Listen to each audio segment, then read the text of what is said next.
Lõunatund Nõmme raadios. Ja tere maailm, ongi Lõunatund Nõmme raadios, olemegi sagedusel 99,3 MHz ja elu läheb igatpidi mõnusalt edasi. Lisaks kõigele on täna stuudios, võiks öelda haruldane eksikülaline, võiks öelda ka midagi muud, igatahes Maik Kalamus. Ja nüüd peaks hakkama tasakene vaikselt kallutama juttu sinna kanti, et ikkagi üksikkandidaat Europarlamenti, muide üksikkandidaatide nimekirjas on, ma nüüd ei mäleta, kus rajoonis, aga ka Hanno Pevkur, nii et ta on nagu kahes nimekirjas. Miks sa ei võiks nii teha? Aga igal asjal on põhjus. Elad sina Ameerikamaal, äri oled sina üles ehitanud Ameerikamaale ja samal ajal on see nüüd mingi American Dream, et võtan Eesti ka üle. Muide üks niisugune juhtum on, kus kübarakaupmees tegi oma kübarafirmast terve riigi. Uurige, head kuulajad, kes viitsib. Või mis häda sind ajab nüüd sellega tegelema? Jah, tervitus, et täpselt nii ongi asjad, et kui ma siin Eestis käin ja inimestega kohtun, siis nagu esimene küsimus on see, et miks sa seda teed, et kus see sinu kasu on? Aga kas paned sa tähele, kes sulle maksab, kelle palgal sa oled, mis sa selle eest saad? Aga põhiseadus loodi ju natuke teisel, vähemalt näiliselt natuke teisel põhjusel. Lähme palun edasi. Absoluutselt, et ma leian, et inimesel peab olema elus missioon. Ja missioon, millega minna siis nagu lõpuni ja tal peavad olema põhimõtted. Et kui vaadata siin Eesti poliitikutes ringi, et ega siin põhimõttega inimesi nagu ma ei näegi, et ongi täpselt see, et on karjääripoliitikud, kes siis teevad täpselt seda, mis on neile vaja, mitte inimestele ega riigile vaja. No sa ise ütlesid termini välja karjääripoliitik ja kui poliitik tahab teha karjääri, siis ega ometi mingis konnatiigis vaid ja see seab ju kahtluse alla kõik tema riigiga seotud vanded. Jah, ma arvan, et vandend on ainult ise endale, et ta võimalikult hästi elaks. Et mille pärast inimesed sinna Europarlamenti kandideerivad. Vaatame tagasi nüüd eelmisele siis koosseisule, kus siis eestlased olid Europarlamendis, et mida nad siis tegid Eesti heaks. Kas keegi oskab ütelda, mida on muudetud, mida on tehtud selle heaks, et Eesti saaks parem elada?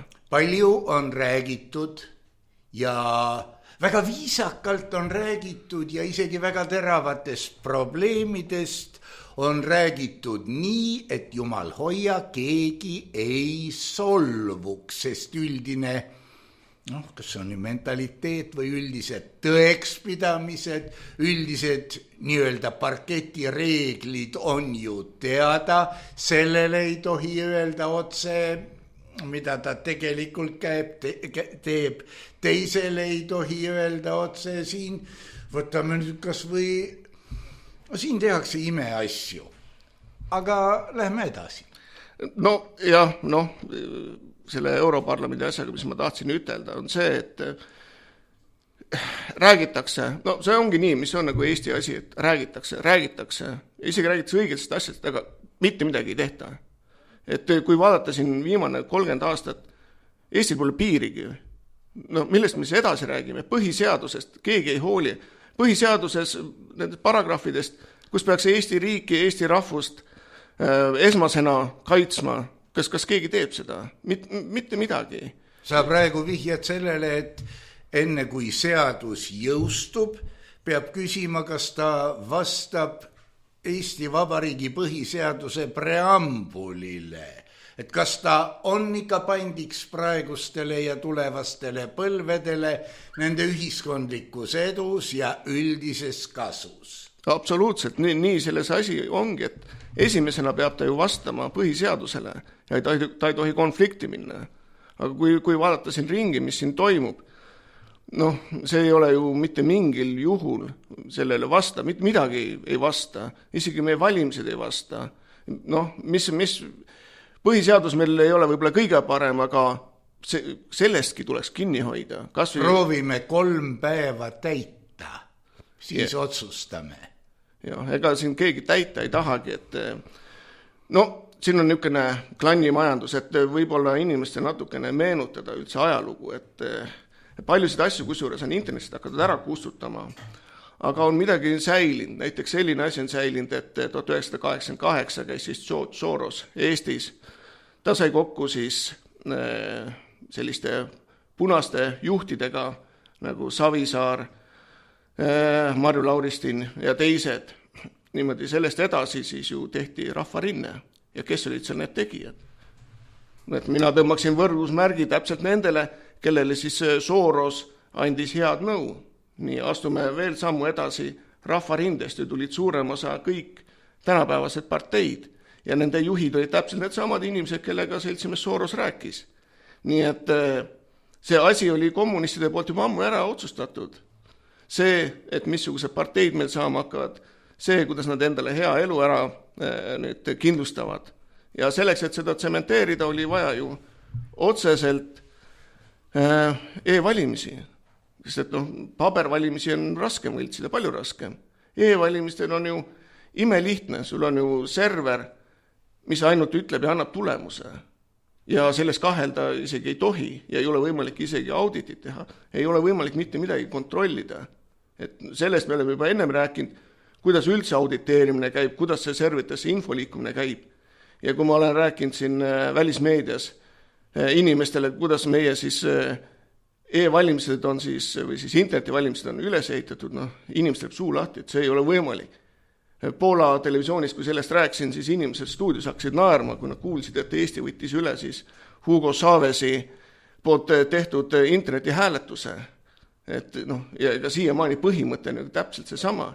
Ja seesama küberneetika instituut on ju 90% põhimõtteliselt on siis Smartmatic oma. Ja muidugi Smartmatic kuulub läbi firmade kellele muule kui Sorosele. Et seda sama süsteemi üritatakse nagu siis ka nüüd mujal hakata maha müüma. Aga õnneks on nagu teised riigid on sellest aru saanud ja Poolas tänati õnne, et nad selle liimile ei läinud. Et siis oleks neil samasugune jama nagu Eestis. Et meil on ju viimased 20 aastat ju liberaalid täielikult võimul olnud. Ja siin ei ole lootustki, et midagi nagu paremaks läheb, kui sellest e-valimisest me kuidagi lahti ei saa. Klassikaline ütlus on, mängu nimi on võim. Sa puudutasid siin võrdlemisi võrdne küsimus 88. aastat ja mis siis toimus. Aga siis oli ju võimalik rääkida või ka omavahel suhelda ainult neil, kes said üksteisest aru. Ise olen kokku puutunud ma ei tea, kelle poole siin peaks õhkama, aga isegi see, mis meil õpetatakse koolis põhiseadusest. Ütleme nii, anna andeks, on nagu on. Ja kui me võtame nüüd ühe rahvuslase, kes oli üldiselt ka väga tunnustatud, nüüd ta on õnneks või kahjuks surnud, siis see põrutas mul stuudios, et mis kuradi põhiseadus, ma tean ise, mida peab tegema. Ja sellisel inimesel on suur hulk alluvaid, kes peavad talle kuuletuma, aga tema põhiseadusele ei pea. Mulle tundub igatahes, et põhiseadus on niisugune asi, mis peab olema suures osas kooli lõpuks selge nagu korrutustabel. Ja siin tekib järgmine küsimus on see, et mida seal koolis üldse õpetatakse? Siin tekib muidugi see järgmine küsimus ka, kas tal peab olema selge nüüd põhiseadus. See peaks olema elementaarne. Ja kas sa kasutab selle mõistmisel oma mõistust või põhiseaduse kommenteeritud väljaanne, kus seletatakse ära, aga vaat nüüd on niimoodi hoopis. See, mis sa arvasid, seda võib sinu isa uskuda, aga meil on nüüd niimoodi. Ja see ongi absurd, et ma 2 aastat tagasi siis üritasin saada Eesti põhiseadust ja see oli peaga vast seina jooksmine, ei olnud võimalik saada. Ainuke, mida ma suutsin saada, oli siis põhiseaduse kommenteeritud väljaanne. Et mujal riikides sellist jama ei ole, et keegi kommenteerib või annab mingit arvamuse ja sul ei olegi võimalus saada seda niinimetatud puhast põhiseadust, mida lugeda. Et miks see niimoodi on? See on selle jaoks, et segadusse ajada inimesi. Miks peab olema kellegi arvamus meie põhiseadusel? Põhiseadus peab olema kõige number 1, millele peavad vastama teised seadused. Aga mis seadused meil siin vastavad nendele? Võtame kas või seda, et meil saavad ju muulased kohalikel omavalitsuste valimistel valida. See on ju täiesti ennekuulmatu. Eesti Vabariigi kodanik on aetud segamini mõistega näiteks Eesti Vabariigi kodakondne või üldiselt kodanik ja kodakondne, need ei tähenda ühte ja seda sama. Sellest on kirjutanud ka Raigo Sõlg ja muidugi tallegi öeldi, see oli tema lõputöö, ma ei tea, praegu on uued terminid nende koha peal, et selle teemaga sa üle 4 saada ei saa. Ja. Aga ta võttis seal me kutsume seda Ahvi raamatuks, Ahvist kodanikuks või vastupidi, ta võttis seal esimeses osas humoristlikult teema läbi ja siis nagu klassikud ütlevad, hakkasid vasaku jalaga heledad laksud käima. Kuidas tehti tegu, siis tehti ossa ja muudeti põhiseadust, et tegu oleks seaduslik ja umbes niimoodi. Sest see, kes valitseb sündmusi ajateljel, see võidab. Just nii, et põhiseadusega on meil suured probleemid ja ma arvan, et peaksime hakkama astuma sammukesi tagasi ja vaatama, kas need seadused, mis on välja kuulutatud, kas nad üldse vastavad seadustele ja neid siis vastavalt tühistama hakata, kui nad vastupidised on. Põhiseadusele vastavus, põhiseaduse preambulile vastamine, jah. Täpselt nii, et siin on kuidagi väga valesti läinud ja üldiselt siin rahvakohtumistel, mis on huvitav asi olnud, et kuidas Eestis toimub tühistamine neile, kes ei ole võimuga, siis see päri. Inimesi hakatakse ignoreerima. Ja hakatakse lihtsalt võimalus ära võtma nii töökohale kui nende peresid. See on täitsa õudust tekitav, et see asi nii kaugele läinud, see meenutab mulle nõukaaja NKVD-d. Ja samas me ju teame kõik tegelikult, et Kapo ju loodi, kelle järglastena on ju KGB, pooled nendest töötajatest ju võeti üle KGB-st. Ei ole midagi parata, vaata, eks see oli ka probleem, kui me võtame Kaposse ustavad, kes ütlevad, et kuradile see põhiseadus, ma tean ise, kelle järel nuhkida, ma tean ise, kes kinni panna. Niimoodi me ka ei saa. Hea küll, KGB likvideerimine käis, nii et tunnistame laiali saadetuks, ütleme, et seda ei ole, aga eks ätid-mutid käisid ikka nädala lõppudel samades kohtades napsu võtmas ja mälestusi heietamas. Pole midagi parata. Ja muidugi eks neil oli koolitus, kuidas, mida teha. Ja see oli raske juhtum, sest Eesti Vabariik võttis üle ju teise riigi vormi ilma võlgadeta, igavese portsu varandusega, mille muidugi issand ära kutsus või kui eestlane või veel muul viisil. Nii et see on unikaalne juhtum maailmas. Ja nüüd sina hakkad müttama e-valimiste vastu, et ei oleks meil ega mujal e-valimisi, kuna ega inimese tegelikku tahet ikka päris tema silmadest lugeda ei saa ja ja niimoodi. Aga ega e-valimised ainult ka ei päästa, sest meil on, vaatame kas või, ma toon siin muidugi väga nii nööri peal käimise näiteid. Kõikidele maskid pähe, siis te ei saa viirust. Viirus ja selle riidetüki ja augu suuruse vahe, ei usu. Ma muidugi ülbitsesin siin, tegelikult mul on ametlik vabastus ka, et mingit maski siin surrakse nagu mees ja nüüd paljud pidid pettuma. Läheme järgmisele katsele. Aga e-valimised iseenesest on üks väike detail, mille eest kohalikud tõsiusklikud, need meediausklikud võivad nõuda su lintšimist, kui sa e-valimised, mille üle Eesti on uhke kogu maailmas, kas sa siis ei loe, siit ei loe, sealt. Muide, eks maailmas on Eesti kohta kirjutatud ka imeasju ja kust sa saad need hääled, kust sa saad selle populaarsuse, kui tõsiusklike armee on sinu vastu? See on jällegi niipidi, et paljud inimesed saavad sellest aru väga hästi.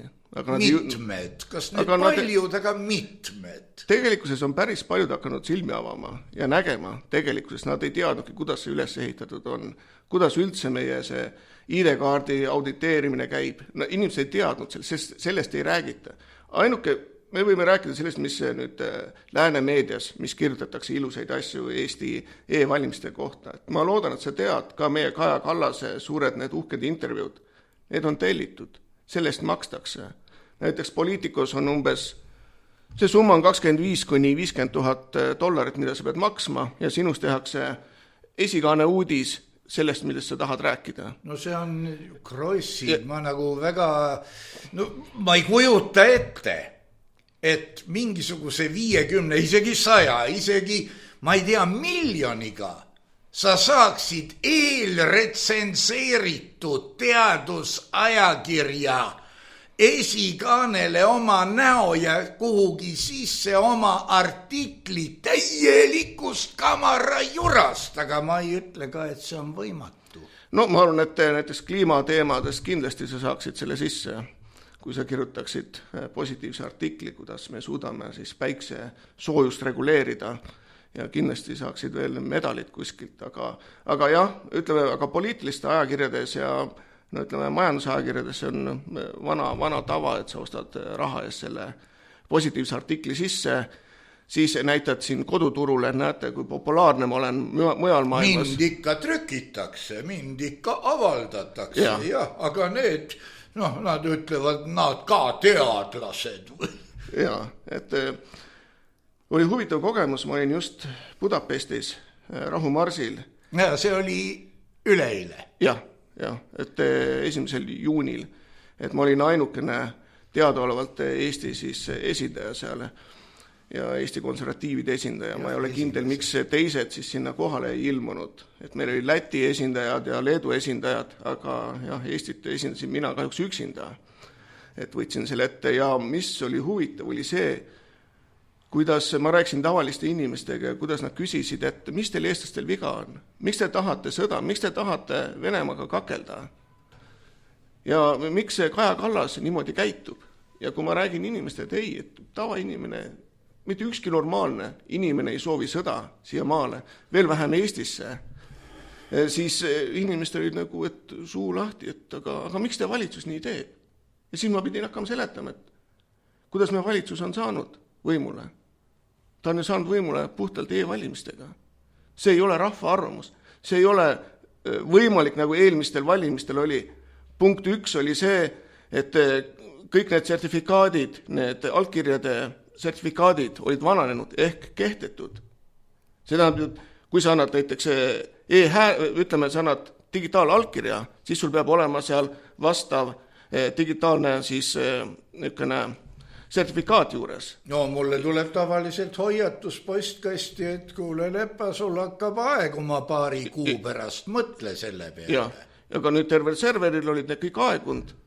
See tähendab seda, mitte mingi loogikaga see ei saa ju vastata siis tulemustele.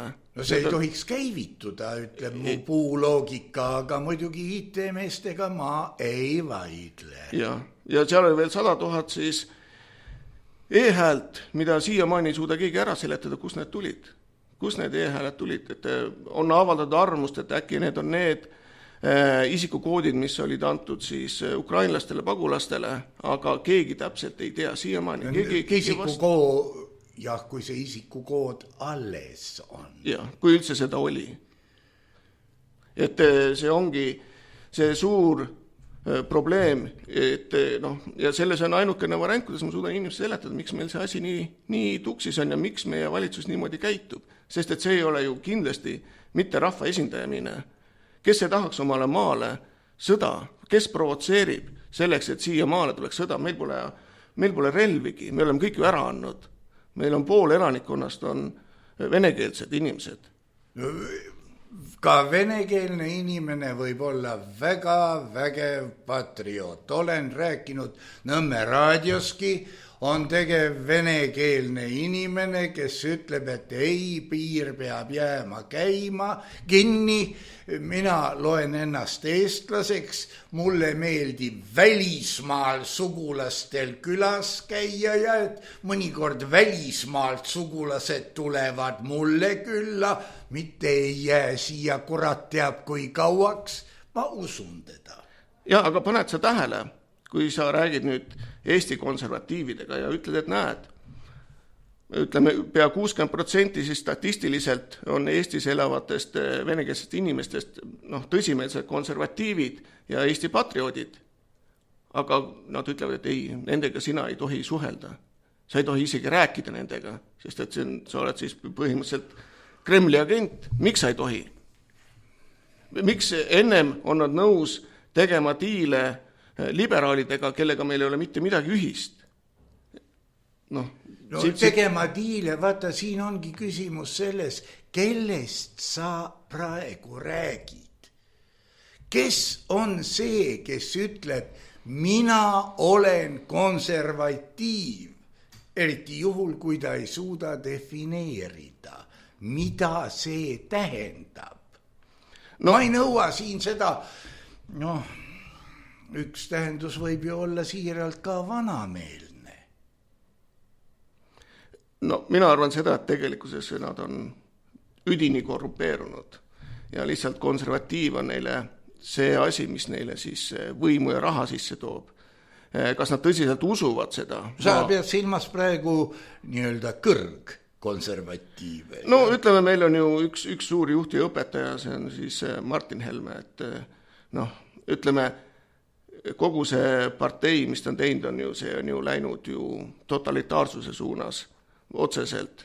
Sugukondliku sisseseade meetod nagu Piiteri printsiip. Täpselt nii ongi. Ja siis ainult üks mees otsustab, üks mees teeb diile, üks mees ütleb, mis on konservatiiv, üks mees ütleb, mida konservatiiv võib ütelda ja üks mees veel siis valib, kes võib olla seal parteis. Räägin sellest Daniel Mereäärest näiteks. Daniel Mereäär kandideeris siis eelmistel Riigikogu valimistel 2023. Niimoodi, kuna ta sai teada, et need samad sertifikaadid olid vananenud, hääletussertifikaadid, andis ta siis asjale ametliku käigu. See tähendab ametlik käik? See tähendab seda, et ta esimese astmena võttis advokaadiga ühendust ja advokaat andis asja siis vastavalt prokuratuuri. Et neid täpseid asju tuleb nüüd igapäevaselt juurde, kui kaugel need asjad täpselt on. Aga ta tegi uurimustöö, kõik need asjad on täiesti õiged, need on mustvalgelt kirja pandud. See on otsene võltsimine, ma olen andnud ka teistele välismaa juristidele hinnata neid ja noh, ma ütlen, see on selge, see on selge võit, seal ei olegi varianti. Nii, EKRE liige Daniel Mereäär, kes siis kandideeris, tema andis siis asjale ametliku käigu, kuna tal ise raha ei olnud ja kuna siis meie MTÜ konservatiivse Eesti, need äriregistri asjad käivad kuidagi väga aeglaselt. Siiamaani pole siis meil uut juhatust veel kinnitatud äriregistris. Küsitakse jälle uusi pabereid. Et ma loodan, et see on ainult kogemata, mida nad teevad, et seal ei ole midagi pahatahtlikust. Ja me ei ole saanud raha kasutada, seda annetusrahasid, mis meil on siis kogutud. Ja tänu sellele ma olen pidanud 2 viimast siis advokaadi arvet, mis on Danielile saadetud, ise selle omast taskust kinni maksma, mis ei ole väiksed summad. Ma kujutan ka ette. Ja et asi seisma jääks, et kas ma seal taga näen siis süvariiki või kedagi teist, et eks see on iseasi, et kindlasti see üks hetk läheb läbi, aga siin asja nüüd naljakam pool on see, et eelmine nädal ju Daniel Mereäär visati välja EKRE-st. Vaata, see on jälle üks niisugune X-pidine asi. Viskame välja, siin mõned päevad tagasi visati välja Züleyxa Izmailova Eesti 200-st. Noh, mu meelest see on väga kahtlane, kui mõned inimesed on laua taga ja korraga kellegi, kes on ka laua taga, kellegi suunamisel kõik ütlevad ale jakta est, liisk on langenud välja, ta on koletis, ta on teinud niimoodi, ta on teinud naamodi. Aga siit tekib küsimus, mida Daniel see Mereäär naisterahvas siis tegi nii väga? Provotseeris arutelusid ja kogu moos. Kui ta eksib, vestle temaga ja põhjenda talle ära, miks ta eksib. Sinu asi on teda koolitada, õpetada, muuta paremaks. Mis asi see nüüd oli? Eesti 200, et selle liikmeks, kuigi siin kas partei liige olla on privileeg? Ei ole. Ilma inimeseta ei ole parteid. Isegi autojuhtimisõigus pidi olema privileeg ja ma ei suuda seda siiamaani lahti mõtestada, aga seda ütles 6, 7, 8 aastat tagasi intervjuus raadios Indrek Sirk. Tal võib olla suuresti õigus, sellepärast et selleks, et saada seda õigust, sa pead siiski midagi õppima, midagi selgeks saama, mis ei käi millegi pärast jalakäijate kohta. Ja aga võtame näiteks Ameerika siis, see on siis nagu põhiõigused, see on siis second amendment, ma ei ole kindel, kuidas see eesti keeles kõlab, teine parandus ütleb siis põhiõiguseks, et sul on õigus omada relva. See on õigus, mitte privileeg. See on õigus ja samamoodi ja see ei ole ka kohustus. Ei ole. Sa oma vabal tahtel, no jah, tegelikult ma tahaks sinna taha ka ühe hea peotäie IQ-d, sest siin üks noor daam ka hiljuti õiskas, et ma ei ole kindel, kas mulle isegi relvaluba antakse, aga olukord on nii ohtlik. Ma mõtlesin, et kui siuksel plikakesel on käekotis relvakene, no milleks mul seda relvaluba vaja, no milleks veel, ma vaatan, kui kõnnib mööda mõni raskema kotikesega, ma saan selle nätsat kätte ju. Ja, no siin on asi muidugi põhimõtteline, et näiteks Eestis on seesama relva omamine on ju privileeg. Et ma leian, et igal inimesel peaks olema õigus oma relva kodus hoida, kas sa pead tänaval käima, ma ei arva, et see hea mõte on, aga oma kodu peaksid sa saama kaitsta. Oma peret sa peaksid saama kaitsta ja nagu näha Ameerikas asi toimib väga hästi. Ma kardan, et Ameerikas ja Eestis on isegi kodu mõiste natukene erinev. Ma ei ole sellesse kunagi süvenenud, aga mulle tundub nii. Kodu on puutumatu Ameerika mõistes, isegi politsei.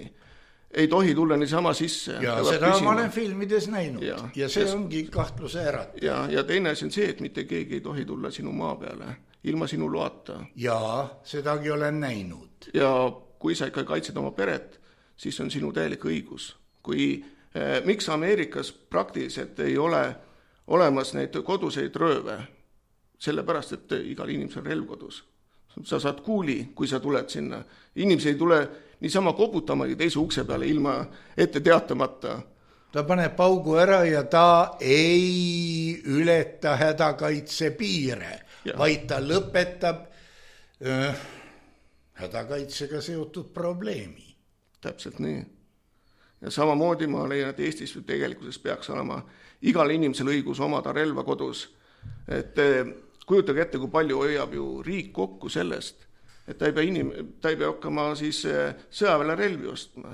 Igal inimesel ise ostab, ütleme seal 500 € eest ostab endale korraliku siis AR automaadi, poolautomaadi ja ma usun, et mitte keegi ei tule seda sinna nüüd koduröövima või ei tule ükski punane üle piiri, kui teades seda.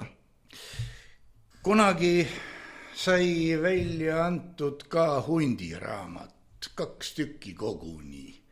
Need olid põhimõtted, mille järgi Eesti kodanik peaks käituma ja ma võin eksida hetkel, ega see mul peas ka ei ole, seal viimased read olid või viimane lausekild, mis määras, et kõik, kui see kellegi kohta täielikult kehtib, siis sellisele inimesele võib riik usaldada relva. No muidugi siin peab riik. Küsisin herr doktor Viktor Vassiljevi käes, et mitu inimest see riik on, ta vastas silma pilgutamata 15. See riik peab olema siis ka kindel, et see relv kui niisugune ei tee tegu kui naasugust. No mida nad kardavad on see, et see relvatoru pöördub valitsuse vastu. No see on üks asi, teine asi on, see hakkab turgu reguleerima, konkurentsi määrama. Täpselt, aga no igal vabal inimesel, ütleme, esimene asi, mida ju siis ristirüütlid tegid, kui nad siis Eesti mandri ütleme, ristiusuga üle viisid, siis esimene asi, nad võtsid ju kõik relvad käest ära. Ja mis nende lubadus oli, et nüüd tuleb teile rahuaeg ja teil polegi relvi vaja. No, mille pärast nad tegid seda?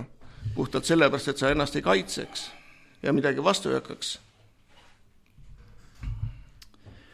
Need on need asjad, mis meil praegu vabaduse aastatega on juhtunud. E-hääletus ei ole nii vana. See, kuidas tavalise hääletusega hääli võltsiti, selle ma tõin ammu juba välja, et tuleb ära lugeda ka need valimissedelid, mis jäid kasutamata ja summa peab klappima, sellest ei saadud pikemat aega aru.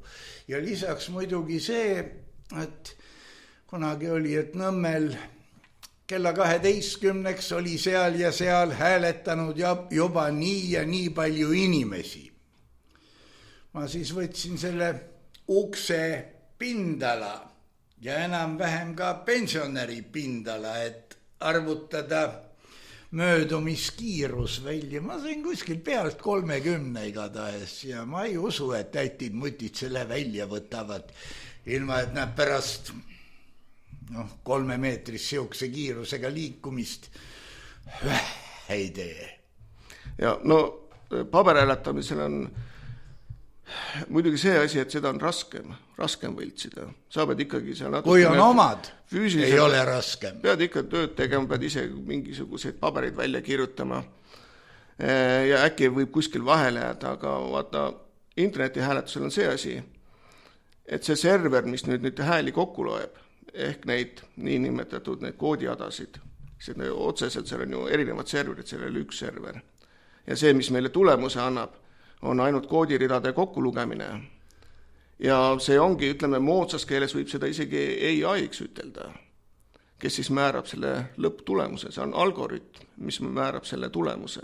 See on palju lihtsam ju, sa ei pea mitte midagi tegema. Sa võtad nagu jänese mütsist välja ja näete, see on tulemus. Ja seal ei ole mitte mingit varianti seda kontrollida. Ei ole mõtet seda serverit niisama vahtida, see algoritm teeb kõik see töö seal sees ära. Nii et kui siin räägitakse, nagu see Klaus Schwab räägib, et tulevikus AI teeb valimisi, siis Eestis on see juba põhimõtteliselt juba 20 aastat teinud. Nii et siin ei ole mitte midagi uut meie maailmas ja see valimine on üldse täielik illusioon, et sa lähed ja sa annad oma hääle, aga kui seal e-serveris tehakse mida iganes, siis tegelikkuses see on meile täielik illusioon, see mitte midagi ei muuda, see on ette arvestatud, mis seal tulemas on. Et nad teavad juba täpselt ette, kes sinna lähevad Euroopasse sinna kampsuneid kuduma, kes saavad sealt hea pensioni, see on kõik ette määratud. See kõik palagaan tegelikult on Ja neil on mida kaotada, neid on millest vaikida. Ja, et sellepärast ongi sellised alomaaniad nagu Marina Kaljurand. Tark naine. Ütleme nii, ma ei ole nii kindel, ta võib tark olla, aga ta võib-olla on tark hoopis teisest kohast, sest ta on täielik kommunist, sots. Ta oli ju Washington DC-s, tema oli Eesti suursaadik. Tema oli inimene, kes siis keelas anda ära isikutunnistuse passe inimestele, kellel polnud hetkel kehtivat USA viisat. Niimoodi kujutad sa ette, kui sa oled USA-s näiteks, sa tahad saada endale green card'i või tahad endale saada, ütleme, teist viisat, muuta viisat. Need asjad võtavad aega aastaid. Green card praegusel hetkel võtab aega 3 aastat. See tähendab seda, kui sa läksid siis Eesti saatkonda ja sulle öeldi, et sa ei saa Eesti passi, sa oled Eesti kodanik, aga sa ei saa, sellepärast, et sulle ei ette näidata kehtivat viisat. Ja mille pärast sulle ei kehtivat viisat, sest et sa üritad saada green card'i. Nii et, ja sa oledki ilma dokumentideta võõral maal. Kuidas seda saab teha Eesti kodanikule? Näed, saab ju. See on bürokraatia. Mul on,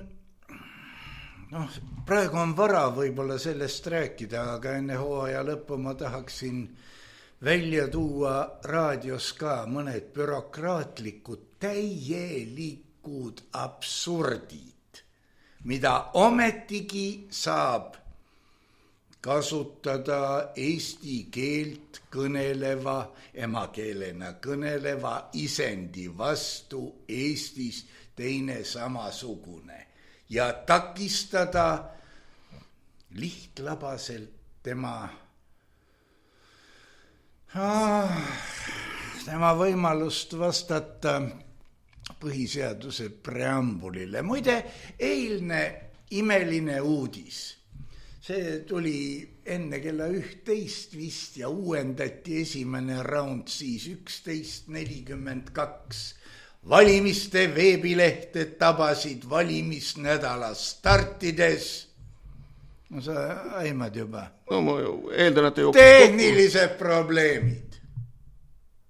Ikka IT-riigis, kus peaks olema siis aasta läbi inimesed töötavad sinna, kuulutatakse 100 000 ja siis asjad ei toimi. Et, mille pärast see on see, et Eestis on, ütleme, ainult mõni niisugune IT-firma, kellega siis tellitakse ja kõik käib tegelikult ringkäändusena. Nii et, seda muidugi. Et egas see vahendustasud tõenäoliselt. Ei ole saladus, et tegelikkuses nende suurte riigilepingutega käib selline asi, kus sa pead maksma vastavale erakonnale. Et ütleme, Estonian Airil olid, sadamatel olid, see käib igal pool. Kusjuures on see, et seda Eestis tavainimene ei võta kui altkäemaksu, vaid see ongi juba normaalsus. Nii kaugele me oleme jõudnud 30 aastaga. Sõltub, mis nimidele kuradile antakse. Ja, aga inimesed, kui vaadata statistikat, nad leiavad, Eesti on üks kõige väiksema korruptsiooniga riike. Sellepärast, et igale asjale leitakse seda Võimaldav sõnastus praegu näiteks Nordica värgiga on ju nii, et see oli 2 miljonit nädalas läheb aga korstnasse. Miks? Sellepärast, et mingeid lennukeid värvitakse valgeks ja saadetakse kuhugi. Aga see ongi, vaata, riigil ei ole enda raha. Ja inimesi peaks ka aru saama. Ainuke raha, mis riigil on maksuraha. Ja see on Margaret Thatcher. Ja see tuleb sinu taskust otseselt. Ja kui sa nüüd vaatad siin, valitsus annab raha umbes 160 erinevale MTÜ-le, kes siis arendab asju seal Afrikas või siis Hamasi või keda iganes, keda nad toetavad. Ja meie endi inimestel ei jätku raha. Ma olen mõelnud siin väga siukesi musti ja halbu mõtteid. Vaata,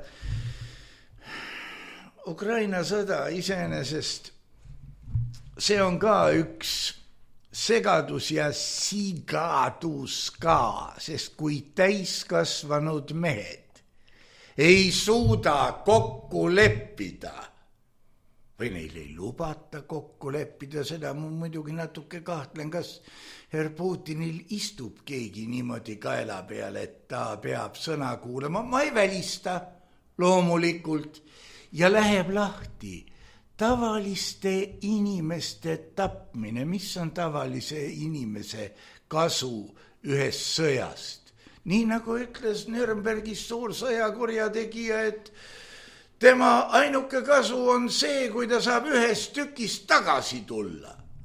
Jah, no ma arvan, et sa tead seda 2020, siis kui ametlikult sõda hakkas, ennem käis ka muidugi sõda, aga kui ametlikult meedias siis sõda pihta hakkas. See silmaseeri operatsioon. Ja, siis oli 2020 aprill, Türgi vahendas siis rahukõnelusi ja rahukõnelused siis olid Venemaa ja Ukraina vahel.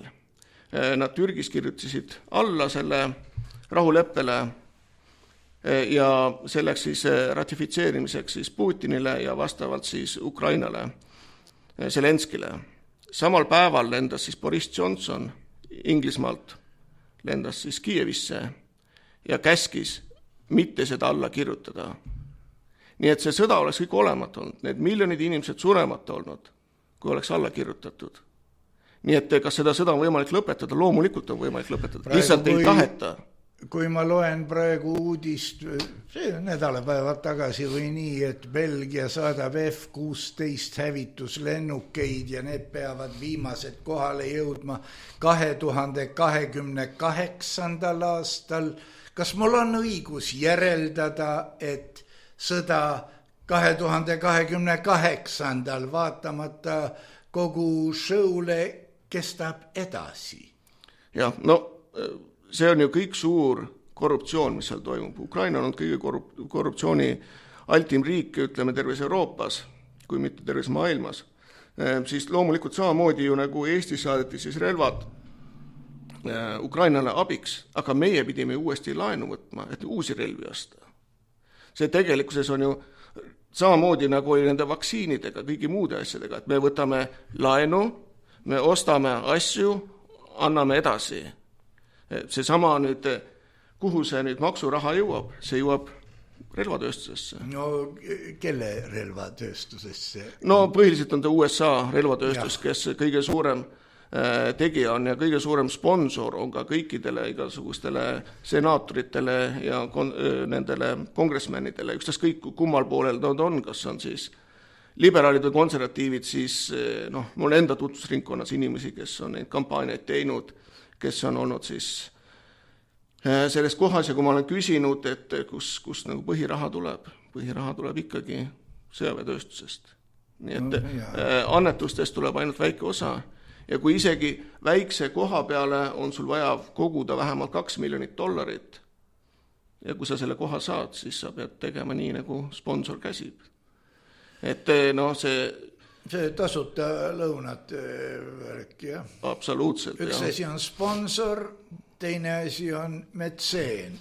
Jah, küsi, kui ta tahad seda, aga nüüd ongi see probleem, et me oleme, ütleme, inimesed peaksid olema siin nagu intelligentsed ja peaksime suutma aru saada, et see sõda tuleb ära lõpetada. See ei too kasu mitte kellegile, ma mõtlen tavainimestele.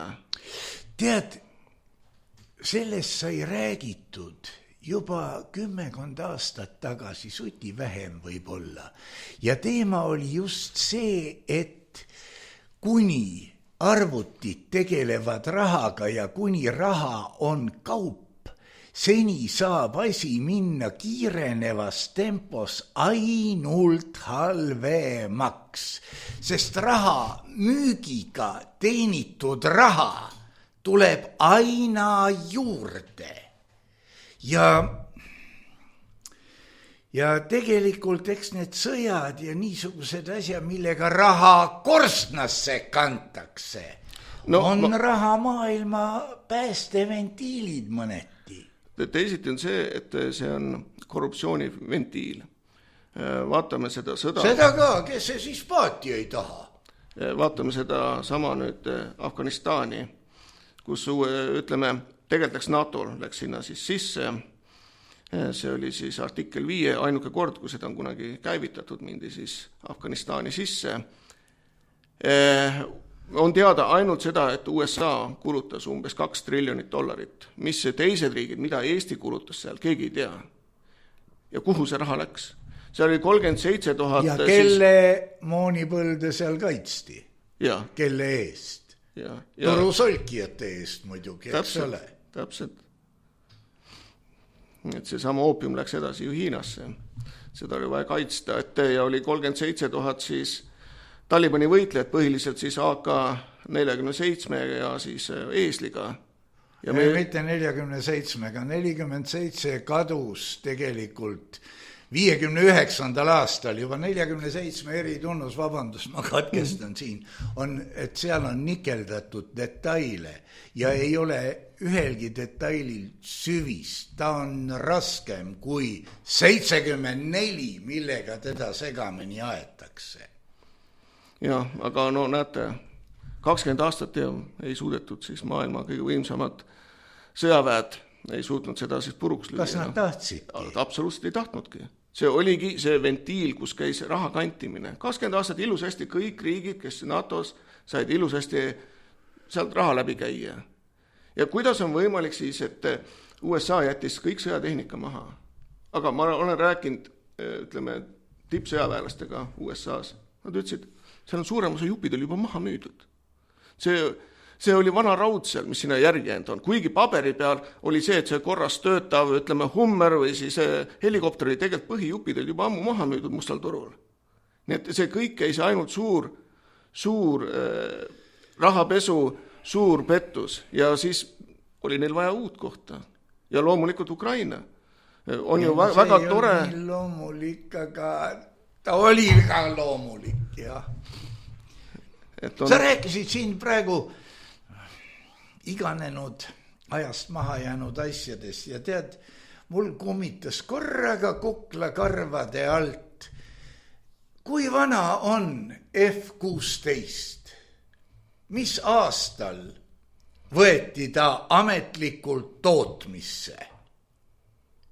Mul kummitas siin välja, et see võis olla, olen 80% kindel, et oligi 1978. aasta 17. august, kui see põmm käis ja see lennuk tuli. Mis aasta meil praegu on? Ja no see põhjendab ka, miks alles 28. aastal saab viimased kas nüüd remonditud või kuradi Nordica oma remontide ja värvimistega hüppas jälle sisse. Ja, no see Nordica, Estonian Air, need kõik olid ju raha kantimise kohad, et kujutage ette, kui Estonian Airis oli ju neid ametnikke 3 korda rohkem kui EasyJetis. EasyJet, mis on ikkagi väga suur lennukompani. Kuidas siis meil neid ametnikke siis nii palju vaja on? Et see oligi kõik ainult selleks, et keegi jälle sõber sai sooja koha, jälle keegi sai valimisteks kuskilt raha. Et no, see viimane näiteks sama siin nüüd, mis Slava Ukraini oli, no mitte sentigi tegelikult ei jõudnud Ukraina rahvani, vaid selle eest me saime ilusad Eesti 200 valimised, suured plakatid. Eesti 200, jah, kes see nüüd oli, kes ütles Vene Delfile intervjuus, et see oli puhtalt meediaprojekt. Jah, no see on sama nagu oli Res Publica omal ajal. See on sama nagu oli Lameda maa teooria, kus enam-vähem Yes-Man tüüpi tegelased vedasid vist kihlagi, et ei ole nii lolli asja, mis järgijaid ei leia ja tulid välja oma kodulehekülje ja Lameda maaga ja siis, kui aasta või paari pärast küsiti, et kuidas edeneb, siis oli ohkamine ja see läks nüüd kontrolli alt välja. Nii võib juhtuda mitmete asjadega, ka e-valimistega. See, millest me praegu rääkisime, see käsitleb ju kõik, kuidas seda viisakalt öelda, enda kaitseks loodud süsteeme, mis lausa karjuvad e-valimised, ainult e-valimised või muidu ma kärvan. See on minu võigas mõte, mis võib, aga ei pruugi olla nii õige kui vale, aga maik alamus. No täpselt nii, nagu sa ütlesid, nii ongi see, miks nad nii paanikas on see. Ja siin on küsimus, vabandust, siia lööpan vahele, kes on nad? Mitu neid on? Kusjuures on raske ütelda, kes nad on, aga tundub niimoodi, et vähemalt kes on erakonnad, siis praktiliselt kõik erakonnad on selle poolt, et e-valimised, las nad olla või nad võivad natukene seal mängida. Kes antud juhul on peitunud nime erakond taha, näiteks kui erakonna juhatus, tipud otsustasid, et Züleyxa Izmailova välja. Mis kuradi protsessi see noor naisterahvas oleks võinud käivitada, et ta välja löödi? Ma ei tea. No see on väga lihtne, sest et parteides ei taheta inimesi, kes ise mõtlevad. Ma ei ole kindel, et Züleyxa Izmailova nii väga ise mõtleb. Vähemalt ta ei tee seda kuigi sageli. No nii palju, kui mina tean, siis ta hakkas küsimusi esitama. Ja kellelegi ei meeldi, kui küsimusi esitatakse. Eriti, kui on, diktatuurne erakond. Et äkki keegi kuuleb, mis ma sulle vastan. Täpselt. Või ei oska vastata. Või ei taha vastata. No sellisel juhul on väga lihtne. Kui sa hakkaksid minult mingile asjale vastust välja pressima, siis ma ütleksin, et sellega on segane lugu, aga võtame ühed kohvid, istume maha ja arutame. Kõige sandimal juhul midagi, millestki me ikkagi aru saame. Jah, näiteks selle sama EKRE-ga, kus ma olin, mis sa arvad, et keegi on siiamaani minuga rääkinud, kas või küsinud, kas või arutanud? Mitte keegi absoluutselt. Kas sa tahad öelda, et EKRE-s ei ole ühtegi julget inimest? Või sellel tasandil siis? Absoluutselt. Toiduahel pandakse siis vastavad omad inimesed vastavatele kohtadele, käsk käib ülevalt alla. See on üks põhjusi, miks ma arvan, et erakondade aeg on läbi. Ma olen 100% nõus ja juba tükk aega, sellest võib ka 10-15 aastat olla möödas. Ma sattusin muidugi terve seltskonna põlu alla, nad ei tahtnud siia enam tulla ja nii edasi ja ma isegi ei taha vihjata, kes ütles, et sinna natsiraadiosse meie ei lähe.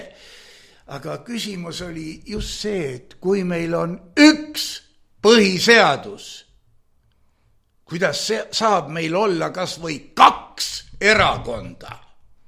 See on mingisugune loovat turgu, et kes põhiseadust paremini täidab või?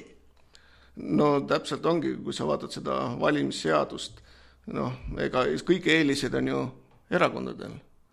Tavainimesel... No loomulikult, ega sind ei kutsuta ju telesse ka vist. Ei, ei ole piisavalt siis Tere ikka ütleb mõni. Kusjuures on olnud nagu raadioinimesed, näiteks Vikerraadio inimesed olid väga nagu viisakad ja ka Raadio 4 inimesed olid viisakad, aga ERR-is oli jah, et kutsuti mind, et ma oma platvormi tutvustaksin ja noh, kuna ma olin sel hetkel olin Ameerikas, ma ütlesin, et meil on telestuudiod, et me saame lindistused seal ilusasti ära teha, oldi ilusasti nõus ja siis üks päev enne kokkulepitud aega siis tuli niisugune lühike e-mail, et me otsustasime, et ainult need, kes tulevad Gonsiori tänavale, me laseme eetrisse. Et noh... Järjekordne eksam. Kas sa oled suuteline tulema Gonsiori tänavale? Aga me kaevame igaks juhuks tänava üles. Ja, noh, ja ühe päevaga Ameerikast ei tule kuskile kohale, nii et eks see ole niisugune, noh, neid asju on nii palju ja kui me siin eelmiste valimiste üritasime reklaame teha, siis ka reklaame ei tahetud avaldada küll ühe, küll teise põhjusega. Tähendab, me eitame, et selline elukas nagu Maik Kalamus on olemas. Mind ei ole olemas, jah, kui hakata, no tavameedias ei ole. Kui palju on räägitud... No sa ei ole ainuke. Jah, aga see on selles mõttes on nagu hea, see tähendab seda, et nad kardavad. Siit saab ainult asi edasi minna. Kui palju nad jõuavad seda kinni, kaua nad jõuavad seda kinni hoida. Ja hirm on valitsemise vahend. Ja, no hirm ongi see, mille peale nad on mänginud. Ja see ongi tegelikult, ma olen ka inimesed ütlenud, see kõik hirm on illusioon. Seda nad kardavad, et see üks päev ei karda neid enam. See ongi nendes kõige suurem hirm. Kui sa ütled, et noh, kes teie sellised olete, mida te teete siin? Et me teeme näiteks oma liikumise, hakkame seda asja ise lammutama. Ütleme peale neid samu e-valimisi, me saaksime ju teha ka siis rahva küsitluse. Meil ju Eestis ei ole võimalus rahval teha rahvaküsitlust. Seda võimalust... No siin on muidugi see petitsioon.ee, aga petitsioon. Kurat, jätke meelde, see on palvekiri. Isand, lase perel elada. See ei ole nõudmine. Lähme palume, et nad teeksid. Kurat, sa palud siin. No nagu ori läheb paluma. Ja siis isand vaatab, kas me tahame sellele vastata. Ega nad isegi ei vasta nendele petitsioonidele. Et noh, siin ei ole muud varianti, kui tuleb teha ütleme, rahva küsitlus, ametlik. Kui nad ei lase teha... Ja siis mitu arvamust meil autoriteetidelt on, et rahvas on loll. Jah, ega see... Elus olevatelt vist vähemalt 2. Et kui sa neid arvamusliidreid vaatad Eestis, siis ega seal ka selle intelligentsiga väga õisata ei ole. Nii et ma ei julgeks neile ütelda, et nad inimeste kohta loll ütlevad. Ma olen palju tavalisi inimesi kohanud, kes on, ma arvan, IQ ja mõtlemisvõime poolest palju suuremad kui meie need siin suured arvamusliidrid. Et no mis on arvamusliider? On see, mis on meediale kasulik, mis on võimule kasulik, mida lükatakse ette, et näed, tema esindab siis mingisugust arvamust ja tema on tark. Aga kui sa vaatad seda tausta, siis kui sa vaatad üldse nende Eesti eliidi tausta, siis ega see midagi rõõmustatavat ei ole. Mida sügavamale sa kaevad nende lugudes, kust nad tulnud on, mida nad teinud on, siis seda suuremad küsimärgid tekivad. Selles on sul muidugi õigus, aga eks sellelgi ole oma põhjuseid, kui kitsas infokeskkonnas nad elavad, mida nad on kohustatud uskuma iga kord, kui ma ütlen eesti keeles, siin on kohustatud uskuma, siis tuleb mul kohe Vene sõjaväe, Nõukogude sõjaväe vande. Besprekoslovna võpõlnjaid vse ja nii edasi. Siit tekib küsimus, mina näiteks arvan, et nad ise ei usu seda, mida nad räägivad. No aga toit ja kätte ei hammusta ju. No täpselt see ongi see, kuhu me jõudsime. Mul on mida kaotada, tähendab, mina pean ju pugema. Täpselt, et lootuses, et sa saad võib-olla parema koha, natuke rohkem raha, laenud on vaja maksta, noh, oledki seal konksu otsas ja siis ükstaskõik, mida sa mõtled peale tööaega, siis nagu nendel poliitikutel on, tegelikult on ju 9-5 tööpäev, ma isegi ei arva, et nad nii kaua seal tööl on, aga nad on Facebookis kindlasti kommenteerimas selle aja. Noh, ei tea, nende tööpäevasid, need on ka nagu nad on. Ja peale selle on neil muidugi, noh, siin räägitakse erinevatest parteidest. Mul on praegu ekraanil lahti siin kõige vägevamate näod ja iga ühe kohta tuleb ikka mingisugune lugu, kuidas seal temaga seotud partei laenab kellelegi ja võtab tagasi ja toimub siuke pangandustegevus. Kunagi oli ju Haigekassa algaastatel, kui see töötas ka ju nagu pank. Ja no, nagu ma aru saan, on erakonnad, on tegelikult MTÜ-d, mis ei tohiks olla nagu äriettevõtte, veel vähem pank. Siis suurem osa, ütleme, nendest erakondadest toimivadki puhtalt nagu pangad. See on täiesti tavaline ja nad isegi ei näe selles midagi halba, et nad üksteisele laenavad raha.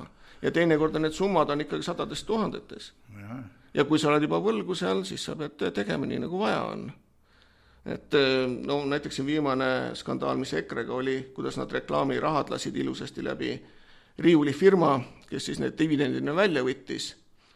Juriidiliselt on see nagu korrektne, aga moraalselt on see absoluutselt vale, sest et maksumaksja raha, mida see on põhimõtteliselt, need rahad, mida nad saavad oma liikmetelt, on väike summa võrreldes sellega, mida nad saavad riigi käest. Riigi käest nad saavad siis, noh, vastavalt esindatusele saavad siis iga aasta rohkem raha. Ja see raha siis käib ilusti läbi siis riiulifirmade filtri. Ja kus see siis lõpeb? Lõpeb sellega, et siis on inimestele mõisad, nad arvavad, et nad on teistest paremad. Aga nad on tegelikult, pole muud kui ainult tegelikult tavalised pätid. No jah, sinusugune, minusugune.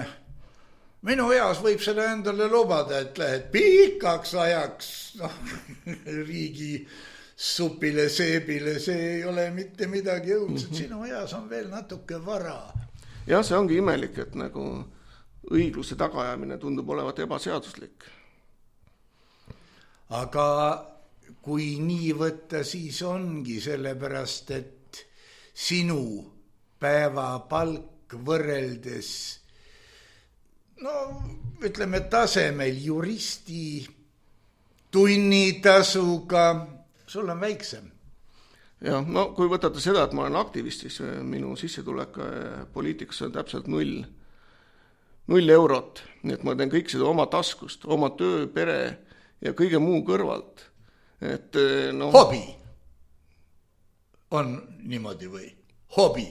See on puhtalt hobi ja aktivism. See on see, et lisaks kõigele, mis on töös ja koolis saavutatud, tuleb ka midagi saavutada, mida saad lastele edasi ütelda, et ma proovisin vähemalt, ma tegin midagi selle vastu. Mitte ma ei istunud kuskil Kariibimere ääres, kus ma võiksin vabalt istuda ja juua seal mingit mohitot. Aga selle asemel ma üritan midagi Eesti rahva jaoks ära teha. Üritan midagi, mida pärastpoole on tagasi vaadata ja öelda, et näed, ma proovisin või ma tegin, ma suutsin selle teha. Sellega on Eestis elu palju paremaks läinud. Vaadake praegult, hetkel võrrelge näiteks Ungarit, võrrelge Eestit. 2 erinevat maailma. Meie majandus ainult kukub. Meie inflatsioon, meie hinnad on absurdid. Võta nüüd Ungarit, käid kesklinnas ilusasti, turvaline, valged inimesed, no, mõistlikud hinnad. Kuskil on midagi meil väga valesti läinud. Isegi, mul kamraad Riias kirjeldab, et meil siin on kuskil midagi väga valesti läinud. Ja muidugi loogiline, normaalne on see, et parem kahetseda tehtud kui tegemata jätmist. Mait Kalamus, kas sul on su kandideerimise number ka peas? Jah, see on 168. 168. Jah, et loodetavasti inimesed saavad minna valima ja veel tahtsin seda ütelda, et need inimesed, kes ei saa mingil põhjusel minna siis jaoskonda, et minge ilusasti, tehke siis e-hääletus oma arvutis, aga kui teete valiku, tehke pilt ka sellest, tehke telefoniga pilt ja saatke mulle, see on siis valimised@eestieest.com. Et seda me ei saa juriidilistel põhjustel kasutada kohtus, aga välismeedias me saame väga ilusasti seda kasutada ja näidata, mis siin tegelikkuses toimub. Et nagu ma ütlesin, et valimised on tegelikkuses illusioon. Aga me peame selle asja välismeediasse viima ja see on ka üks asi, mida ma ise usun, et välismõjutused on ülimalt tähtsad. Ülimalt tähtsad on see, et välisriigid saaksid teada, mis meil siin toimub. Missugune on meie valitsus, kas see on usaldusväärne, kas see on legitiimne valitsus. Ja ütleme, kui siin Donald Trump saab võimule ja ta saadab meile siis korraliku konservatiivse suursaadiku, siis ma loodan, et võetakse ära igasugused LGBT rahad ja hakatakse ka vaatama seda, kes on meil siin valitsuses ja kuidas see valitsus on siis üldse ametisse saanud. Kas üldse nende inimestega tuleb rääkida. Nii et väga suur mõjutus peab tulema ka mitte ainult seespoolt, ka väljaspoolt, et siin midagi muuta. Aitäh, Mait Kalamus number 168 ja meie püha sõda läheb edasi.